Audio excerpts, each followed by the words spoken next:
So I come to this originally from the movement side.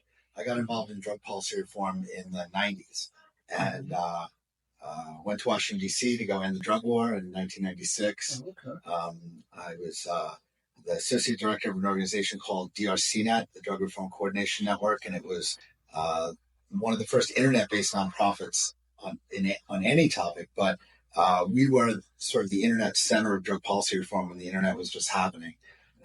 I launched and published a weekly news magazine for 145 weeks, covering domestic international drug policy from the reform side. That put me in an interesting spot of interviewing and talking to and reporting on some of the really important work from cannabis reform to AIDS and needle exchange to psychedelics to prison reform, Latin American issues. And then out of that, we launched a campaign called the Higher Education Act Reform Campaign after Bill Clinton signed the Higher Education Act in 1998, which eliminated federal financial aid for any drug convictions. And so now, millions of kids who've been busted with a dime bag at 15 were then permanently barred from getting federal financial aid, which seemed to me, sort of the height of absurdity of the drug war, right? Yeah. We're going to show you how dangerous cannabis is by making sure you can never educate yourself. And so when that happened, we put out a resolution and sent it out to all our folks, and suddenly we had dozens of campuses organizing, getting their administrations and their student governments to sign on. And out of that, we launched an organization called Students for Sensible Drug Policy, which is since then in 40 states and 30-something countries. And I won't bore you with the 20-some years in between, but I've done a whole bunch of other stuff. And right now, in late 2018, with the crash having happened in Oregon, it became really clear to me that that until we were able to access the markets that this region has traditionally served, that we were going to just drive small farmers and processors and producers out of business. And that was clearly happening, and it continues to happen. And, one of the primary thing that became obvious to me is, when we legalized cannabis in Oregon, we did something that I think was very wise and very Oregonian, which is we really tried to legalize the industry that we already had, right? We had thousands of growers, and the state ran a campaign and said, we know you're growing, whether you're totally unregulated or medical, come into the legal market. And made licenses cheap and unlimited. And, I think the state understood that cannabis had been an important economic driver in communities across, particularly Southern Oregon, that didn't have a lot of other economic activity, and that there were a lot of folks already, invested and engaged in that industry. And so we tried to bring all those folks in, and I think that was sort of a great idea. But when we did that, the thing we didn't really stop to think about is that when we legalized the industry we had here was an export industry. And it had always been an export industry. The vast majority of the cannabis grown here has always left the state, right? And that's how we all smoked for free, right, basically. And so suddenly we had, over 1,000 growers, legal growers, and all hemmed into a market of 4 million people, in which a lot of us already were getting our weed, growing it ourselves or getting it from friends. And so it's a tiny market, but a tremendous production industry. And the results of that were pretty easy to foresee, which is prices plunged, and suddenly, the only people making any money were the people who would continue to send product out of state.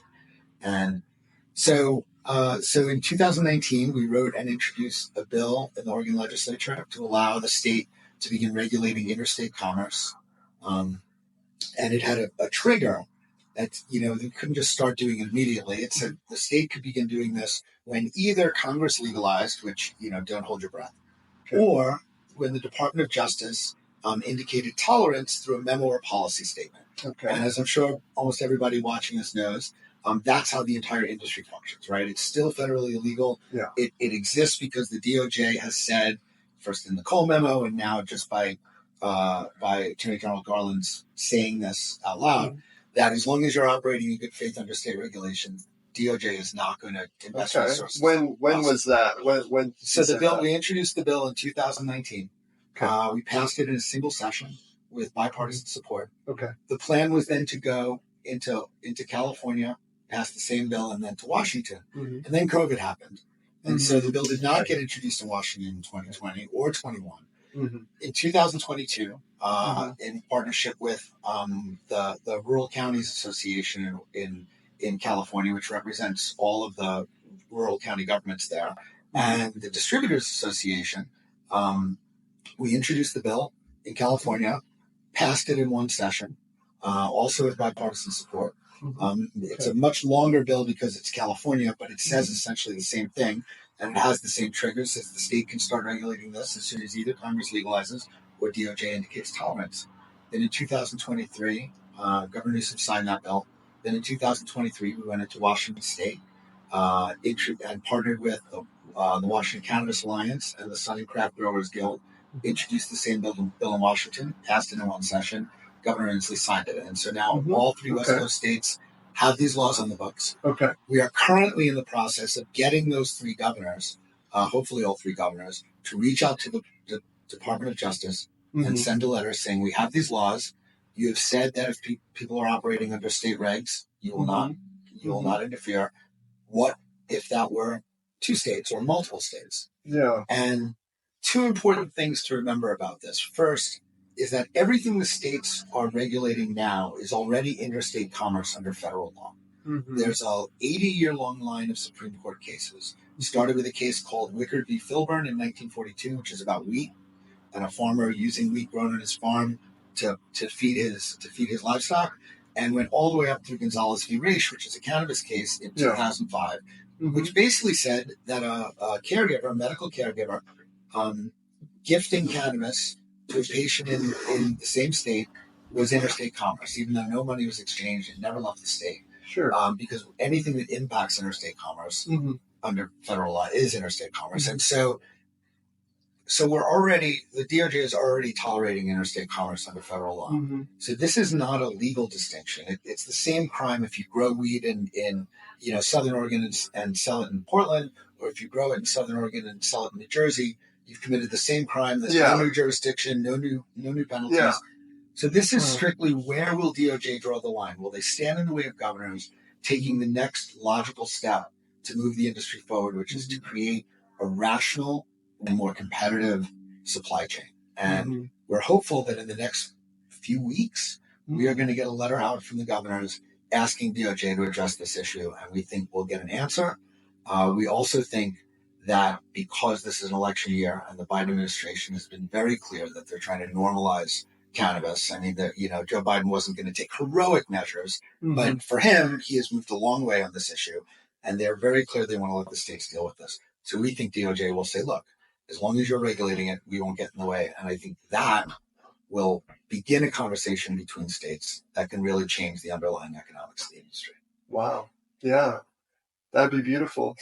And you're saying in the next few weeks there should be a letter out to the DOJ. Has something like this been done before?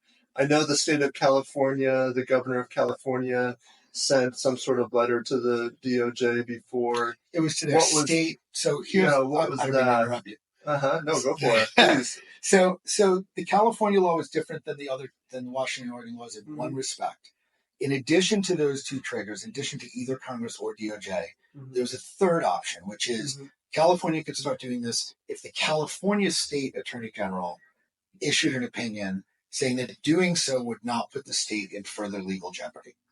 And the California Governor's Office, through the Department of Cannabis Control, sent an 8-page legal memo arguing to their state attorney general that doing so, that the state was already in violation of federal law, and that doing this would not change that in any significant way or put the state in significantly, more risk. The California State Attorney General, Ralph Bonta, who is, by the way, a supporter of the cannabis industry, might not have really wanted to answer that question and be the guy. The response they got back started with, well, this isn't really our job, and we're not sure why you're asking this question. And they said, theoretically, it's possible that it could put the state in some further legal jeopardy. And so therefore we'll say, yeah, that's significant legal jeopardy. And so they didn't give the go-ahead that the governor wanted. And so we're back to the U.S. DOJ. So how can a state be in legal jeopardy? Well, I mean, the states are in legal jeopardy if the Department of Justice decides to enforce the CSA, Okay. right, against regulated cannabis. Yeah, but they okay, yes, And so, which they have not been cracking down right, physically right. on. They've been clear they're The not rec going to do market, that, right? I mean, technically, even the regulators are violating federal law by enabling these violations of the CSA. And so theoretically, the DOJ could come and say, okay, we're going to arrest all the state workers who are involved in all this. Now, that is not going to happen. Right. Right. They could even try, even if they went all out to shut down the industry, they may threaten the state. They may, do a lot of stuff to the producers, but nobody is coming in and rounding up state workers. Right. And so that's not a real threat at this point. Right. If before we started all this, DOJ said, if you do this, you're all in trouble, that would have been different. But that's not how this all played out. And so the state's in the same legal jeopardy it's always been in, which is we're operating on the say-so of DOJ. And if a new attorney general came in, I mean, Jeff Sessions came in, and one of the first things he did was tear up the Cole memo, right? And Jeff Sessions, I'm not sure I can say this, you can edit it out. Jeff Sessions has had a hard-on for prosecuting cannabis, for decades. The thing that happened with Jeff Sessions is that he recused himself from the Russia investigation and got himself in trouble with the Trump White House. And so the Trump White House didn't care very much about cannabis. And so Jeff Sessions, instead of going on a cowboy mission to shut down the U.S. cannabis industry, focused on torturing immigrants. And that made the Trump administration happy. And he just did that and never followed through on what he had really, threatened to do to the cannabis industry. And so a new attorney general could come in and start taking steps to try to shut down state industries. That would be difficult politically, but it's theoretically possible. But right now we have a DOJ that's been very clear that they are good with the states regulating. The administration is good with the states regulating, and so we are just urging them to take the next logical step. Again, without any legal distinction, just a political decision. Would you let Oregon, California, Washington, New York, New Jersey, Delaware create a regulatory framework to be able to move cannabis from where it's best and most efficiently produced to where there's greatest unmet demand? Excellent. That's good. What are like the states doing right now that you see? I mean, I know the states are trying to enforce local laws and make sure that everybody's licensed, everybody's paying their taxes. There's a clear from seed to sale like chain of supply chain. Like, do you see the states potentially in the?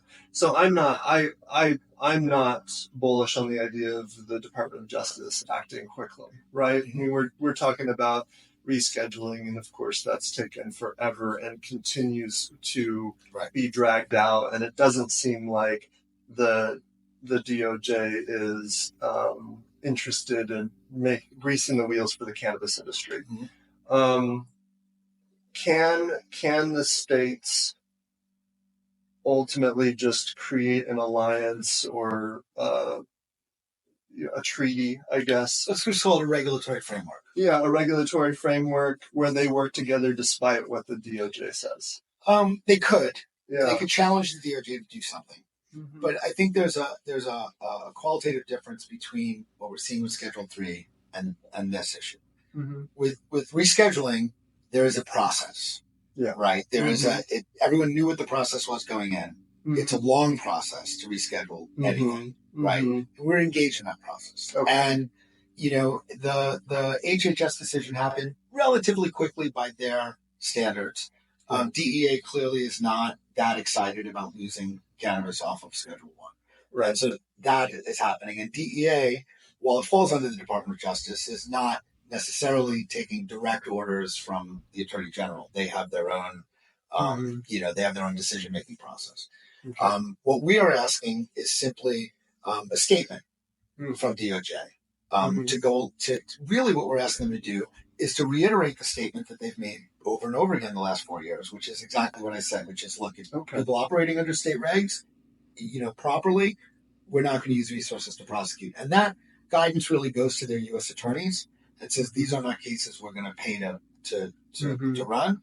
And so once that happens, there are no prosecutions. And so this is a much cleaner and simpler process with a lot less involvement of anyone else beside the actual attorney general. Yeah. Do you think that the states might impose friction on this framework that we're talking about just to protect their industries? I mean, certainly I would imagine most of the legal states besides, say, California would be concerned about California and Oregon being kind of this The large juggernaut. players that they are. Yeah, in terms of supply. Right. Yeah. Well, so there's three ways that interstate commerce could happen. The first is Congress legalizes.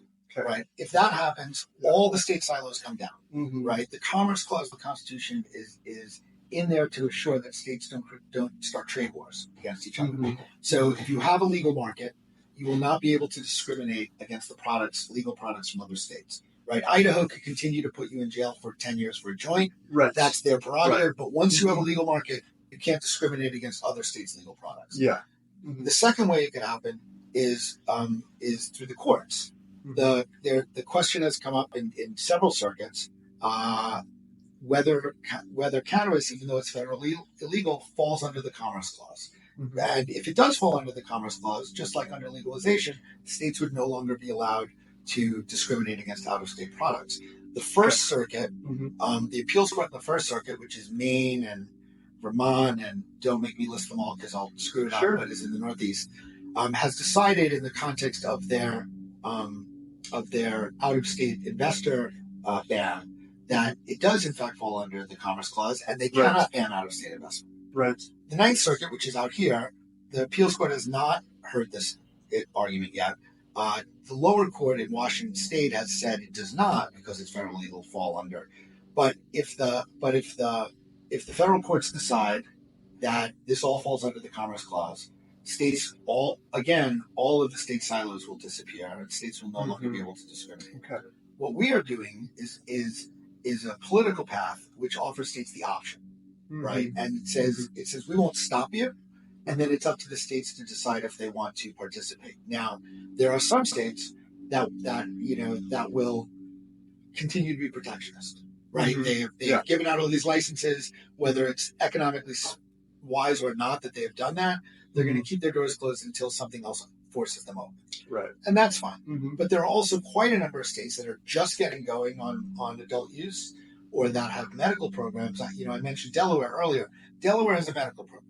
Mm-hmm. Delaware is never going to have a fully fleshed out production industry. Right. If you are a medical patient in Delaware, you can be a legal patient, but you are stuck with a very limited choices of very expensive and probably not high quality mostly. Apologies to Delaware growers who are growing up. I'm sure you exist. Yeah.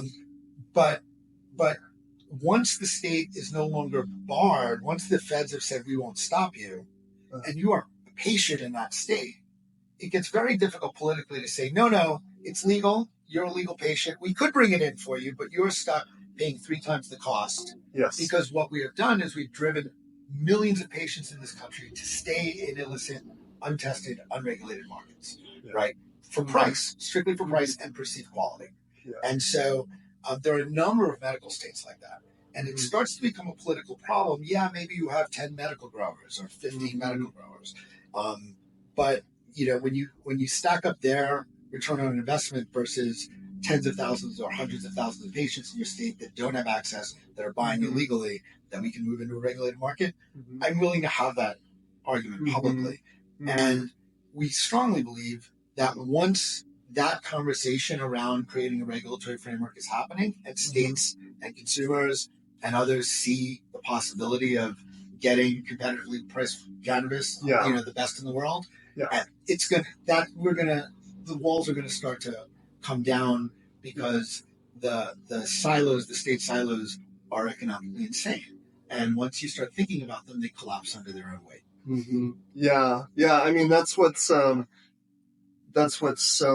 keeps me very optimistic about Oregon's cannabis market. I can see a future in which there's still money to be made all across the United States. Mm-hmm.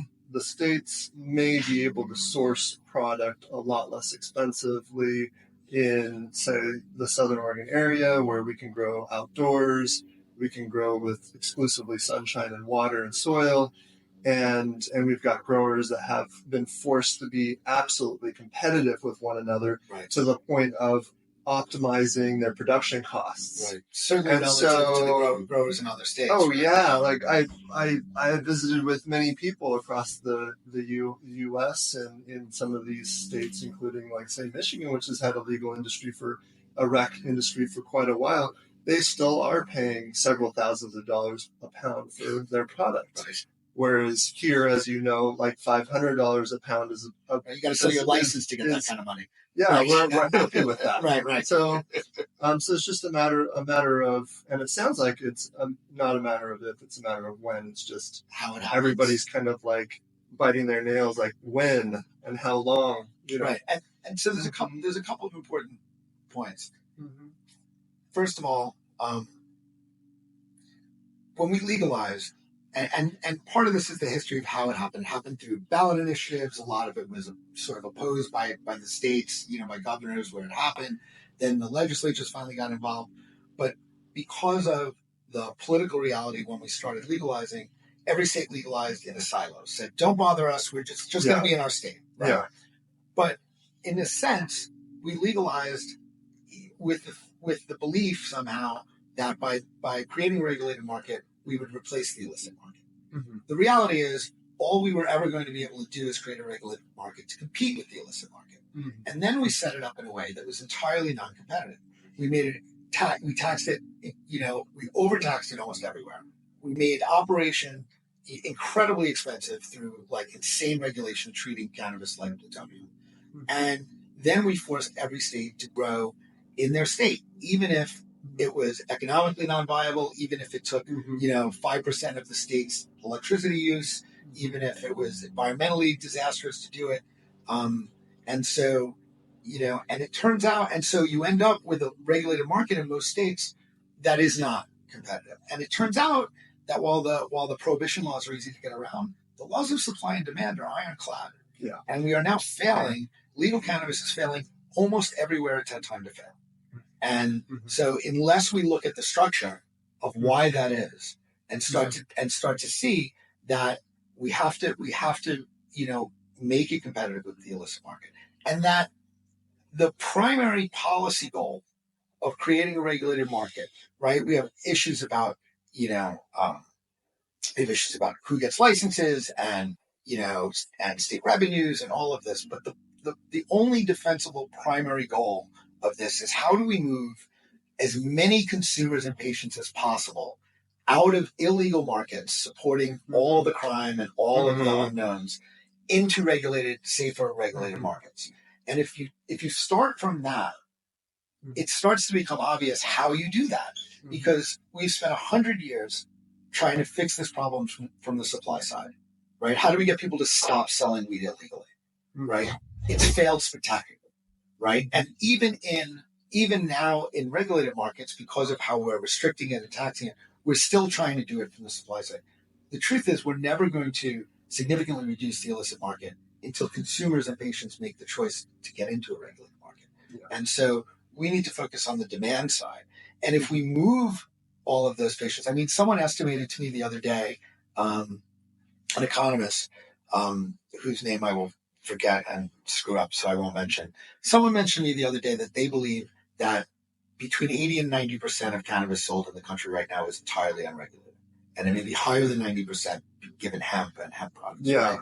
Yeah. And so we have failed in the one thing that we can do by giving consumers the choice and having them move over into regulated markets. And if we do that with tens of millions of cannabis consumers, we will have the basis for a broadly successful market in which folks can make money, in which patients and consumers can get access, and in which we can really reduce the demand on the illicit market and start to take a chunk out of that. Okay. Yeah, exactly. What about, I don't want to, this is a big conversation, of course, but do you have thoughts on the Farm Bill and what's going on with that and where we're at with that?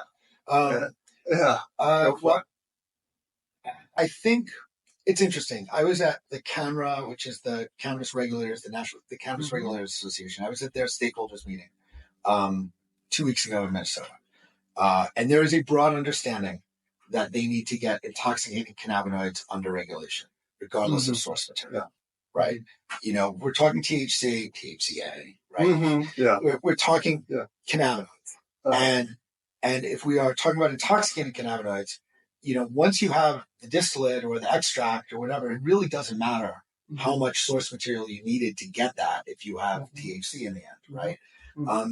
The other issue is that because of this loophole that said everything that comes from hemp is, you know, is fine, we not only have, you know, variants of THC and you know, we have all kinds of synthetic cannabinoids that don't exist in the plant that only exist because they've been chemically converted.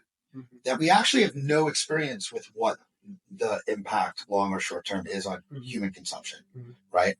And so there is a strong understanding among regulators, and I know that there is in the regulator market, but I think the more people hear about it, like the general public hears about it, that we are selling totally unregulated intoxicants, some of which we have no idea what they do, with no age gating and no testing and no regulation. That's just not going to stand for very long. And so whatever the language ends up in the Farm Bill, I am hopeful.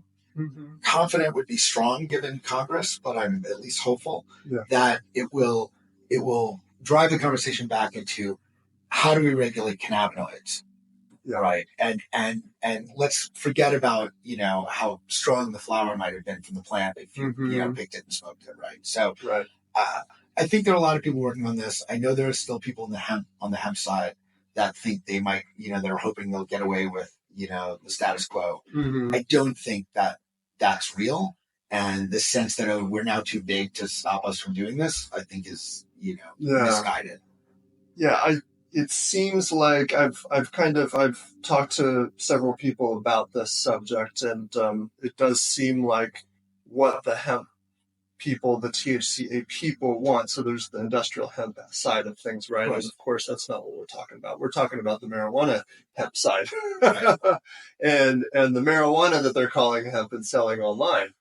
And it seems to me that what they're trying to do is they're trying to say, hey, let's bring consumer protection to the hemp bill, and let's implement packaging and testing requirements to the hemp industry, to this marijuana hemp industry, and or let's just stall the hemp, the farm. Yeah, there's money. Money's coming in. Let's just stall these updates to the farm bill so that we can then pass the farm bill, and then we've got another year or so until we have to address it again, and another year of money to be made, which some people are saying is like kind of the way to federally legalize marijuana.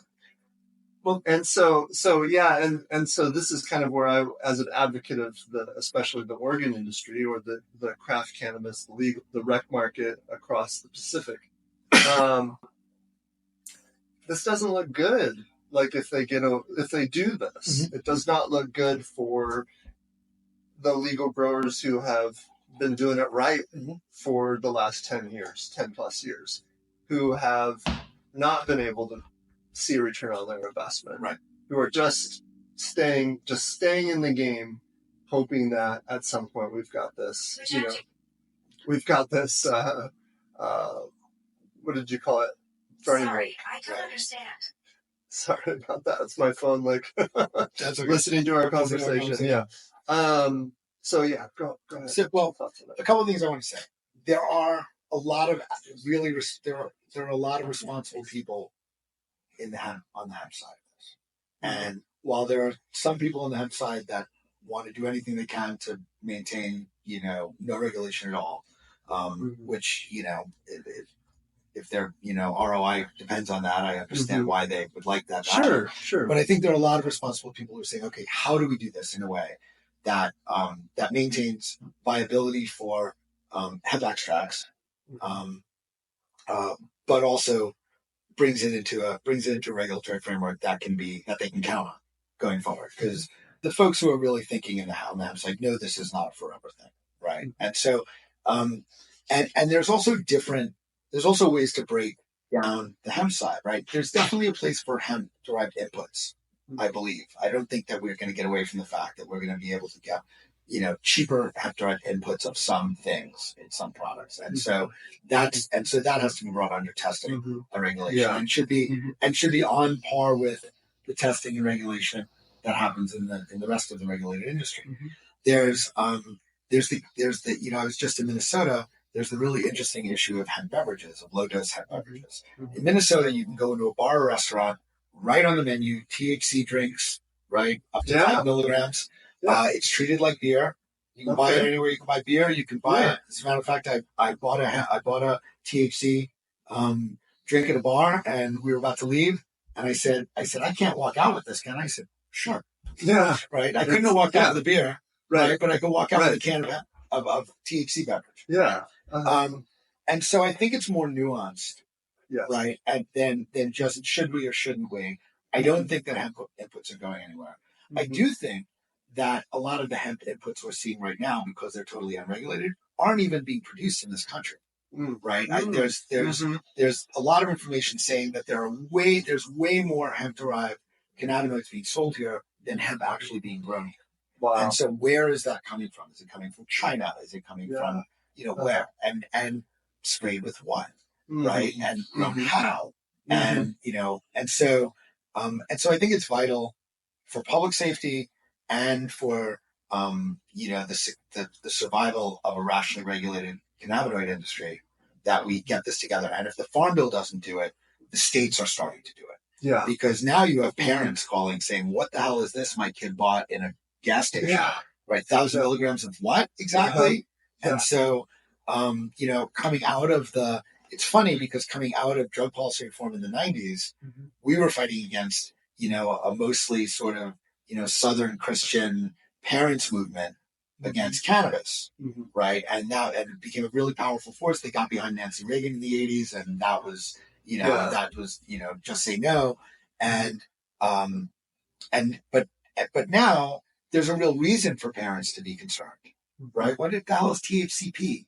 And why is my 15-year-old, getting 1,000 milligrams of THCP? That doesn't exist in nature, right? And so I think people are starting to get the idea in their states that what is this stuff being sold? You can say, oh, it's hemp, but it's intoxicating cannabinoids. So I think we're going to get there one way or the other.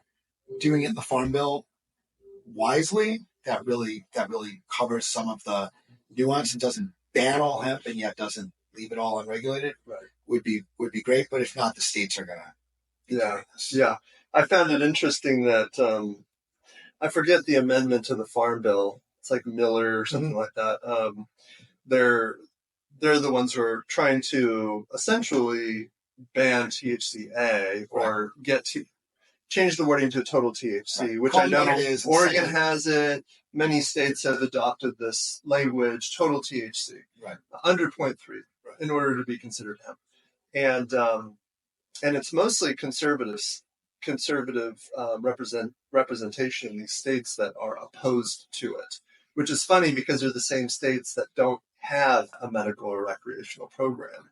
So I don't know exactly why that is, but they're the states in which these products are being sold unregulated to their kids. Right. Yet the conservative, body is pretty anti-cannabis. So I'm not sure where the disconnect is there. I think the disconnect, I mean, the conservatives in this country used to be very, anti-Russia and China, and now suddenly we're supposed to, they would like us to hand half of Ukraine over to Vladimir Putin. I think that I really believe that there is a strain running through this of, the liberals and the hippies like marijuana. And so we are not going to, regulate that. We're not going to allow that. Yeah. But we grow hemp in Kentucky, right? So whatever comes out of that is fine. And we're going to do it differently than the liberals and the hippies, right? Yeah. And so I think there's that, the sort of, it seems like the staunch conservative movement right now is what can we do to piss off the Dems, the liberals? Well, that makes sense. There's some of that in this. Yeah. And so the Miller Amendment, I don't think fully gets it right, and Right. but I think that there is a fair amount of support and a growing awareness in Congress, even among a lot of Republicans, that we can't just have this stuff being sold, to anyone, anywhere, no Right. matter what it is, as Yeah. long as you can. Somebody once said, and again, I'm terrible with names. Mhm. So somebody on the hemp side once said, this is great. If I could make fentanyl out of hemp, it would be legal. And that's true Yeah. under the current, right? If you can make opiates out of hemp, that would Yeah. be legal. And so that's not tenable, and it's not Yeah. long term. And so, maybe they'll still be selling all this stuff in Kentucky for a long time, and maybe parents there will eventually be like, "What the hell?" And maybe not. Do you think that the Farm Bill could end this loophole and the potential continuation of like this almost federal legalization, backdoor federal legalization of marijuana would add fuel to the fire of or the Pacific to move forward its desires to or its actions to allow interstate? Yeah, I think that there's a whole bunch of things that are happening right now that are pointing toward normalization, right? Congress, while they haven't gotten their shit together on legalization, and to be honest, almost nothing that has come out of Congress that purports to be legalization sounds to me like it's going to be very helpful for the existing industry. Yeah. But you have the rescheduling. You have not only the rescheduling process, but Biden coming out and saying this is going to make it safer and easier for patients and for states to do this. And again, Congress is having this conversation about cannabinoids. I think this is all coming to a head of how do we look at this in a broader sense? We've done this state by state. There's been a lot of mistakes, right? The regulators see this, the industry sees this. How do we look at this from a 50,000-foot view and bring cannabinoids together? And even if the feds aren't going to specifically regulate them, make it clear that the states should be doing this. And one interesting thing, so I said I was at the Camera conference, and I was at the one last year as well. And in both conferences, they had a panel. I was on a panel about interstate commerce in advance of federal legalization. The regulators understand this is coming, and they're ready to do this. The fact that the regulators organize themselves, right, and I think regulators from 40-some states are part of Camera, organize themselves and have started exchanging information and have started talking about the broader issue. They are the only ones. They know so much more about this than any legislator or legislature, than any governor, right? They are the ones hands-on doing this, thinking about this. And they, people are frustrated with their regulators, and I think regulators overall have an almost impossible job because they're trying to create regulations in an industry that's built on an insane economic foundation, right? Plus all the politics around cannabis. And so everyone's angry at them all the time. Yeah. And I understand that, but I wouldn't want their job, number one. And number two, I think that CANRA and the regulators as a group are beginning to become a very powerful voice. And legislators and Congress are starting to listen to them. And they are sort of spreading their wings and trying to figure out how political can we get, but they're starting to put out real information. And folks are listening to them. Legislators are listening to them. Members of Congress and senators are starting to listen to them. And so I'm really hopeful that we are coming to a point in the conversation where all of these separate 40-state conversations are coming together, that there's attention from the Biden administration. And so when you start to look at that, the path forward becomes relatively clear. Let the states do what they're doing. Let them coordinate to figure out how they can have best practices and how they can create an industry that is functional and competitive and safe. And so, I'm hopeful. And the fact that none of this necessarily requires... I'm so sorry. I forgot to tell the landscapers, don't. Am I doing okay? Is this all sounding okay? I think so. This microphone's pretty decent. Yeah. No, I don't mean sounding. Am I doing okay? Oh, you're doing great. Yeah, I'm. Yeah. And it's like we could probably have ended this interview a few times, but I'm thinking of more things to ask. Yeah, that's fine. I've got one more. I got nowhere to go. Let me finish this point. Yeah. I'm sorry. I'm good at 10:18. Just to let you know. Oh, 10:18. It's funny working on one issue for 5 years makes me fucking deadly boring at parties. But if somebody needs me to talk about this, so it's good.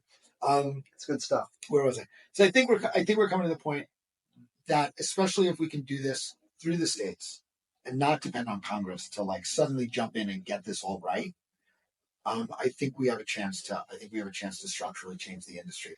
And I do believe that if a regulatory framework among states is created by the states that already are deeply engaged in this and understand the players in their states and have a real interest in seeing broad business success in their states, that we will get a better regulatory framework than if we just waited for Congress to come in from zero and the FDA and start regulating. And so if we get commerce happening under regulatory framework that is working, that is going to, when Congress does get around to legalizing, that is going to really drive what federal regulation looks like. And because the easiest thing will be to sort of take on what is working. And so I'm hopeful that we can get the states to do that. And I think the states are in position to do it so that when Congress does get it together, we're not all blindsided and upended because they have no idea, anything about this issue. Yeah, it's very unlikely that we can even why even humor that idea for a while. Let's focus on what the states can do to create this framework. I think you're absolutely. Having fought for drug policy reform and legalization for a long time, I would be very happy to see the next 4, 6, or 8 years of the states moving this forward before the feds legalizing got involved. Yeah, and Yeah.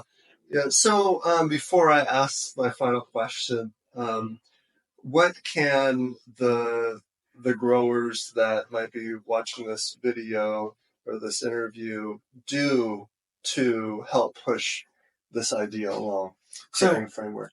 So I'll separate that into two things. For the growers, what they can do for themselves, right, to prepare for this, which I think is really important. I think is exactly what Oregon Family Farms is doing, right? It gets, when people hear interstate commerce, they think, oh, the big players are going to come in and wipe everybody out. The big players are wiping everybody out now, and the big players are losing money by the bucket load, right? The status quo is not sustainable for small growers, right? Opening up new markets outside of Oregon, in particular, right? Any new market that gets opened will have higher prices than Oregon before there's equilibrium. There will be, but not only that, even if you never sell your cannabis out of state, the fact that a lot of the Oregon cannabis will start to go out of state is going to it's going to raise prices here.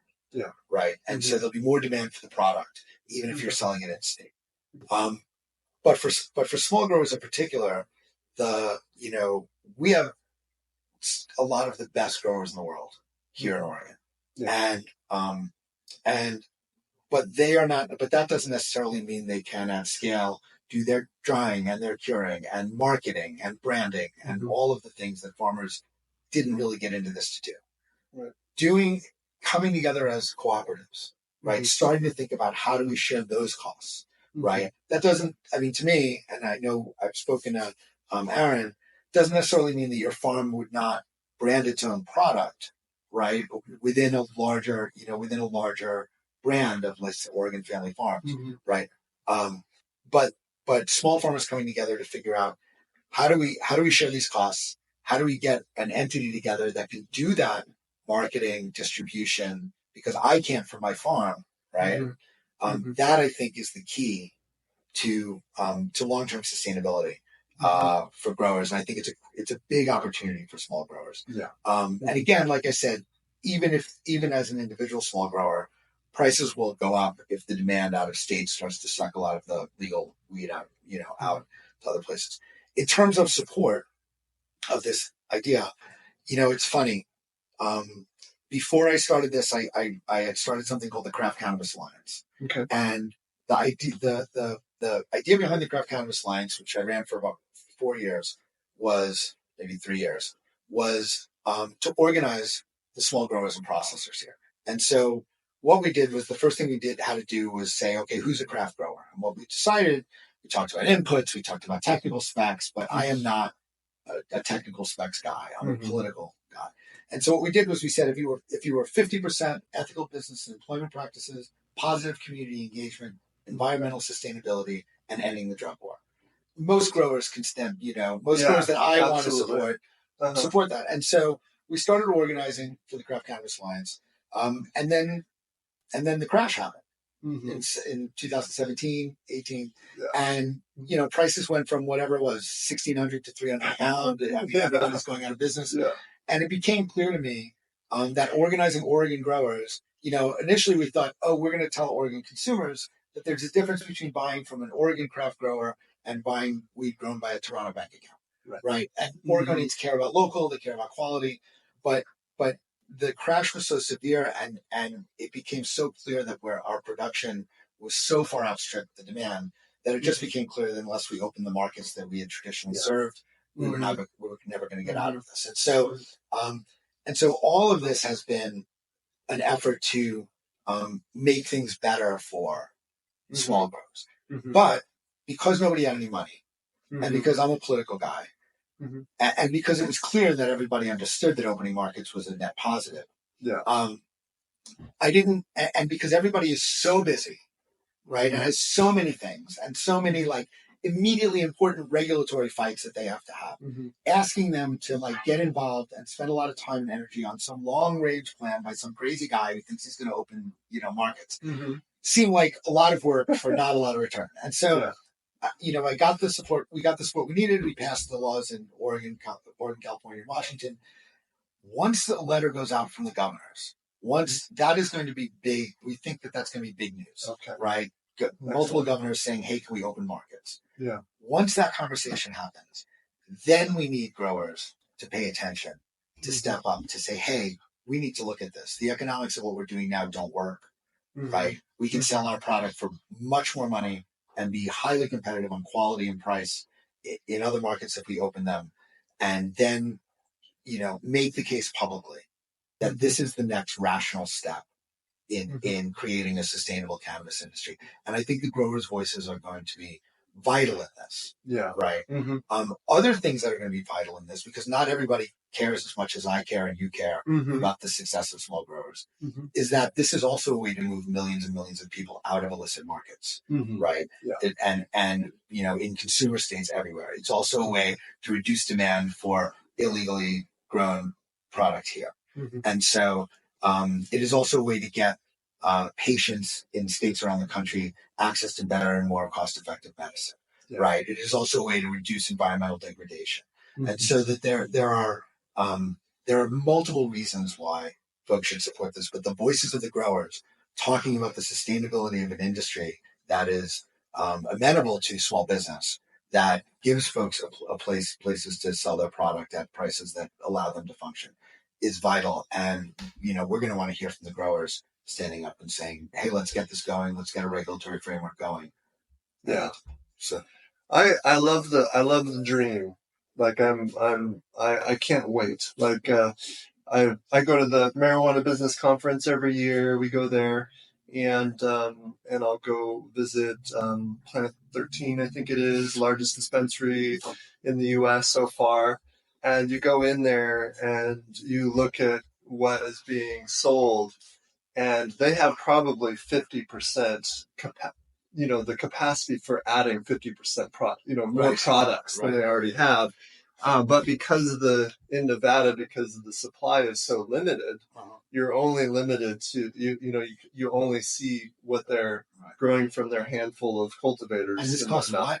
Oh yeah. And they do really well. They sell so much too.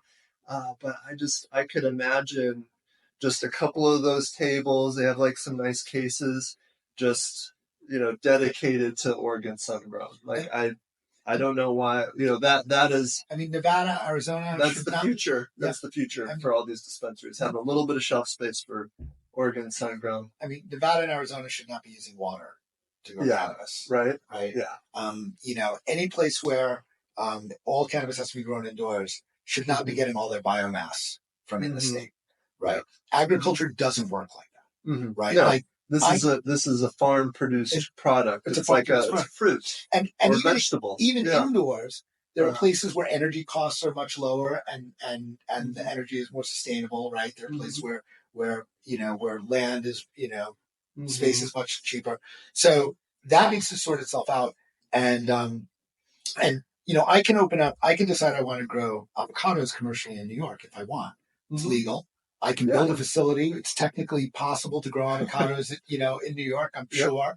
It's a terrible business idea. Yeah. And I would be wiped out by avocados coming from places where avocados grow. Right. And so you have a lot of states that, because we got the economics of this wrong, not only did we do a disservice to consumers, but we incentivize investment in agriculture in places you would never invest in that particular agriculture. Yeah. And while, if GTI, and I use their, put in any MSO in limited market states. Sure. If GTI with a couple $100 million and 50 lawyers decide to go into a limited market, the limited license state, because they're depending on that state protection, and they miscalculated how long they were going to have to turn their investment around, and the doors open, I don't care. Right? I don't care. Yeah. Right? I'm playing the world's smallest violin. What I care about is folks who are putting everything on the line and getting friends and family money in places to try to build big indoor production or mediocre outdoor production in places where it's not tenable to do that. Exactly. And when I speak to some of these folks who are going in with good intentions, some of them are, really believe they're good growers and probably are. Yeah. And they tell me, oh no, my state will never open up. I'll never have to compete with California and Oregon. And I explain to them, well, the minute federal legalization happens, you will. And they don't understand this. We have misincentivized, investment in places that it shouldn't be. And that is always a recipe for economic disaster. And so some of that is going to have to be unwound, but it may be unwound by force if it gets legalized or if the courts decide. And as unfortunate as that is, there is every reason to set up this industry in a way that is economically tenable. And if it doesn't, we're just going to lose regulated cannabis. And we're back where we started. Yeah. And we're just driving production back out of the U.S. and into other places. And now we're going to have to, and then once we do have federal legalization, we're going to have to compete with all those. Right. I think that two things. I think number one, I think the future of ultimately, and it'll take a while to get international here, right? And that's fine. But ultimately, mass-produced cannabis is probably going to happen in Colombia. Sure. Right? Or somewhere else. I think the future of cannabis production in the U.S. is exactly craft, strain-driven, quality-driven, higher-end, regenerative, right? All of that has a future here, right? Whether mass production of cannabinoids has a future here, I don't know. But that's up to the folks who buy huge farms to determine. Yeah. Okay. Well, I think for this interview, thank you very much, Adam. Thank you, man. It's been a pleasure. An incredible perspective